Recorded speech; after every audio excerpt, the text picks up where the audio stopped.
el imperio inca atravesó las mismas fases que atraviesan prácticamente todos los imperios en la historia universal, ¿no? Es uno más de la historia universal. Los incas empezaron siendo una pequeña tribu, pululaba entre Cusco y el Titicaca, una pequeña tribu en un mundo que ya había sido controlado por poderes centralizados, por poderes concentrados, vamos a decir, en vez de centralizados, como Tiahuanaco, como Huari. El poder de Huari ya había pasado por allí. Y esta tribu que pululaba por ahí, que se llamaban a sí mismos runas, runas es hombre, ¿no? Ellos eran los hombres. Esos runas, en uno de los pueblos que conquistaron, fueron los quechuas, y de los quechuas adoptaron su lengua. Luego los runas hablaban quechua, y a sus gobernantes les llamaban incas. Por lo tanto, son los tres conceptos que estamos manejando, runa, quechua, inca, ¿no?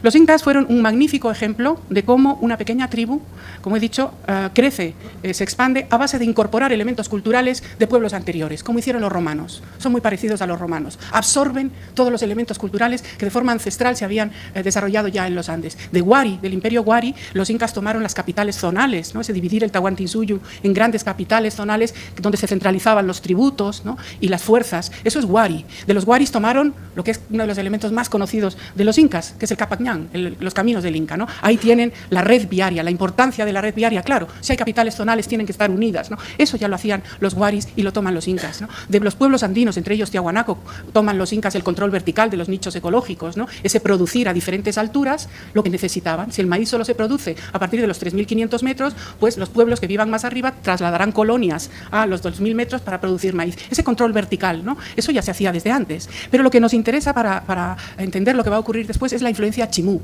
¿Qué toman de los chimús? De los chimús los incas toman dos cosas. El boato de la corte.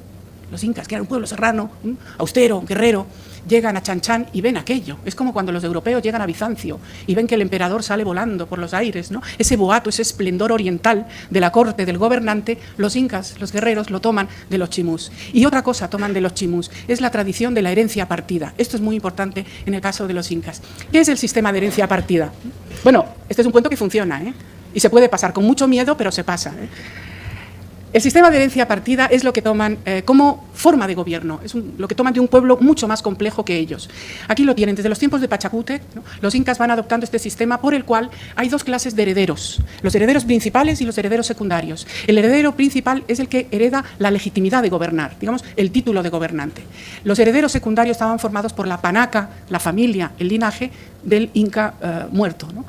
Esos heredaban los bienes materiales del inca muerto. Luego el patrimonio del inca se dividía en su título y en sus bienes.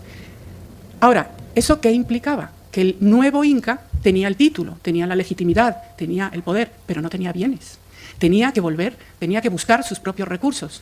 ¿Cómo lo podía hacer? Por dos medios: incrementando la carga tributaria, problemático, porque podía producir sublevaciones, o incorporando nuevos territorios al Tahuantinsuyo. Eso explica la rápida expansión de los incas. Era necesario mantenerse en crecimiento constante, ¿no? Es un fenómeno muy parecido al que se da con los aztecas, por otros argumentos, con otra lógica, pero se da el mismo fenómeno.